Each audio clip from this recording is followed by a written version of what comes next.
Bonjour à tous, une petite vidéo pour apprendre à utiliser correctement la formule V égale D sur T, donc la formule qui permet de calculer la vitesse. Alors vous savez bien sûr que V représente la vitesse, D représente la distance parcourue et T représente le temps mis pour parcourir cette distance. Ensuite, vous connaissez les trois expressions de la formule qu'il faut connaître, hein. D égale V fois T, V égale D sur T et T égale D sur V.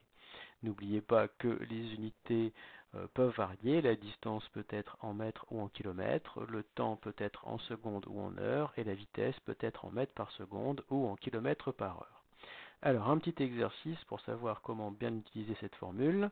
Ici, on nous dit qu'une seule Bolt a dépassé le record du monde du 100 mètres au championnat du monde de Berlin le 16 août 2009 en les parcourant en 9,58 secondes. Quelle était sa vitesse durant cette course exceptionnelle? Donc, on suppose qu'on doit la calculer en mètres par seconde.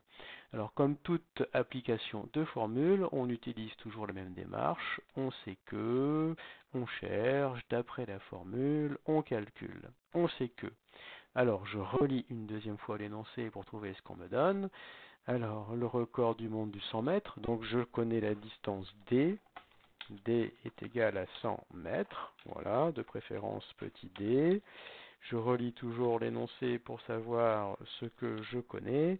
On me donne aussi le temps t mis pour parcourir cette distance 9,58 secondes.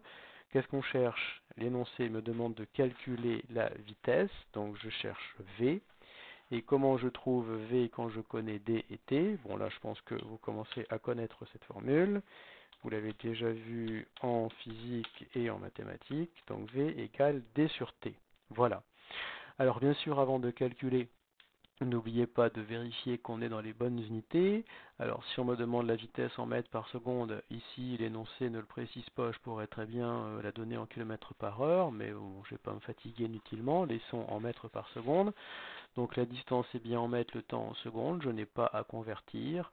Je peux directement calculer, donc en dessous je calcule, V égale, donc ici D c'est 100 mètres, divisé par 9, 9,58. Alors je sors ma calculatrice et je lui demande combien ça fait. Voilà. Et ça nous fait environ, je vais prendre deux chiffres après la virgule puisque le temps est à deux chiffres après la virgule, ça nous fait environ 10,44 mètres par seconde. Voilà. Donc, petite phrase de conclusion. La vitesse moyenne du Seine est de 10,44 mètres par seconde. Et voilà. Et j'ai rédigé mon exercice en utilisant toujours la même démarche. On sait que, on cherche, d'après la formule, on calcule.